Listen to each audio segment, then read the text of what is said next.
Hey everyone, Christian here, and I wanted to do a little part two of the germination process through the baggie method. So here I showed the first part I showed you guys the Copernicia fallaensis being germinated in uh, 1 gallon baggies with sphagnum moss, orchid moss, the long fiber version. And so I had them on the heat mat for about 3 to 4 weeks just to make sure they all germinated. I did let a few of them get way too long, and so basically what I did was I had so many of them, I dumped them all out into a tub like this, and I had to actually let it sit for 4 or 5 days because of the cold weather.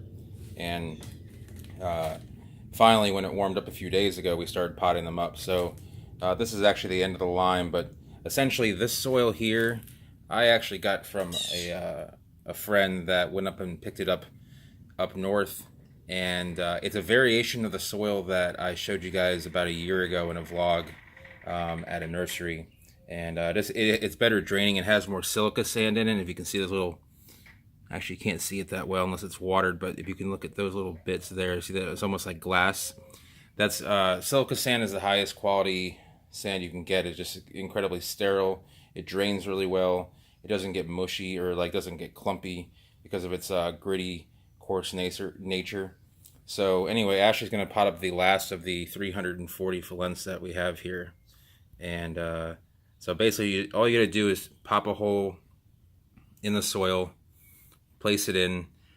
With the longer ones, you're going to want to use like a screwdriver, poke a hole down, something that has some length to it, and will create a hole that is firm, something metallic, and drop it down. Be careful in the baggy method. One problem that you're going to run into is that the root will run out of space and will start to curve, and those are very difficult to plant. Sometimes you have to start from the base of the, basically take the pot, fill it up a little bit with soil, then place the entire germinated seed with the root kind of dangling in there, and kind of fill soil around it until it's nice and held together.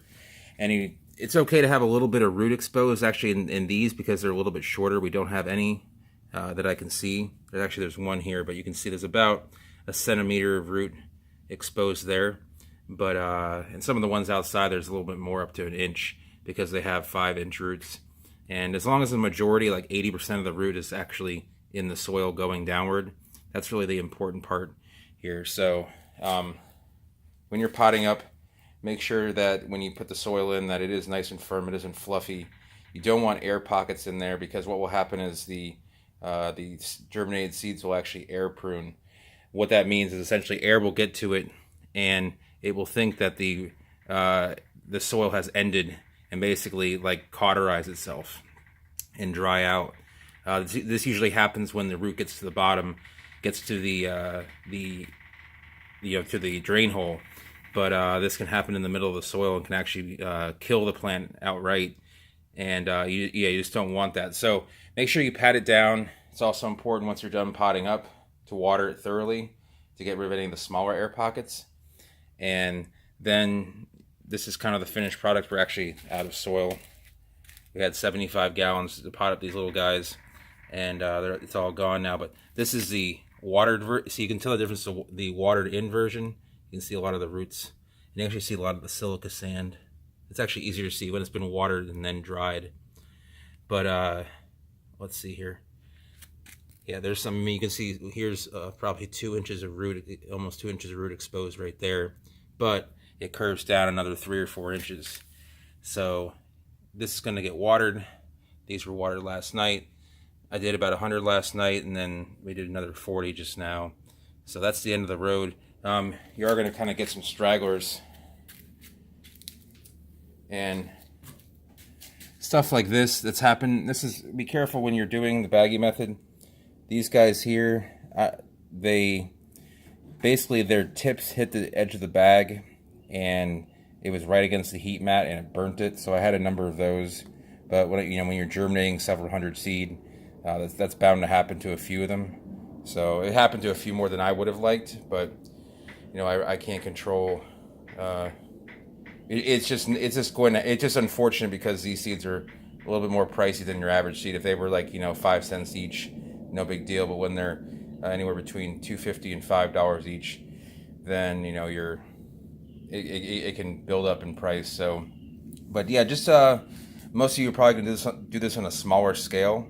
So probably, if you're doing like just 10 and you got a nice 1 gallon bag or even a 1 quart bag, you can monitor much closely. But make sure that, again, the soil or the orchid moss makes a good buffer between the heat mat or any heating element and the seed itself, so that and also any roots, because when it germinates, it'll go for the edges of the plastic and can burn. So kind of a little bit of a rookie move on my part there, not making sure that there's enough of a buffer and losing a few seeds or germinated seedlings. What I'm going to do with the extras, that ones that look kind of iffy, I'm putting them in a bowl, something like this that's closed.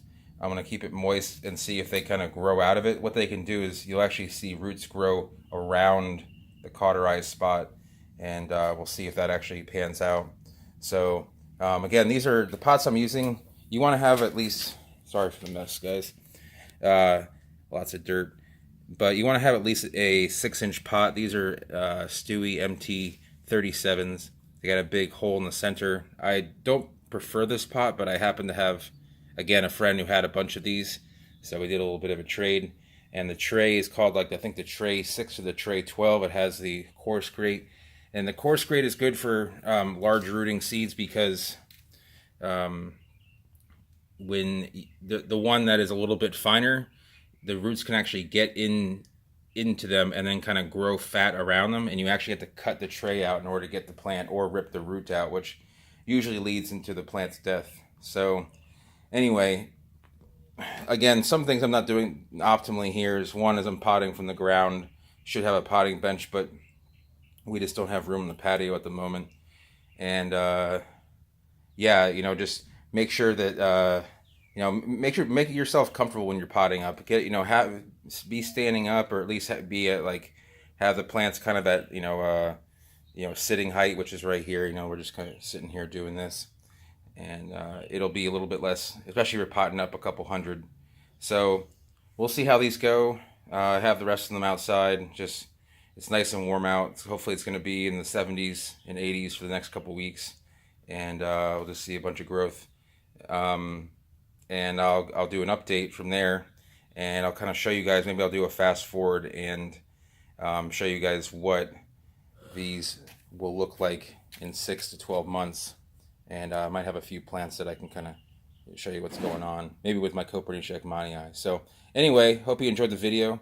If you did, give it a thumbs up. If you're new to the channel, go ahead and subscribe, and you'll see many more palm related videos like this. If you have any questions about potting up remotely germinating seeds like Copernicia, Washingtonia, Livistona, Sable, go ahead and leave a comment down below, and I will get to you guys as soon as I can. And have a good day.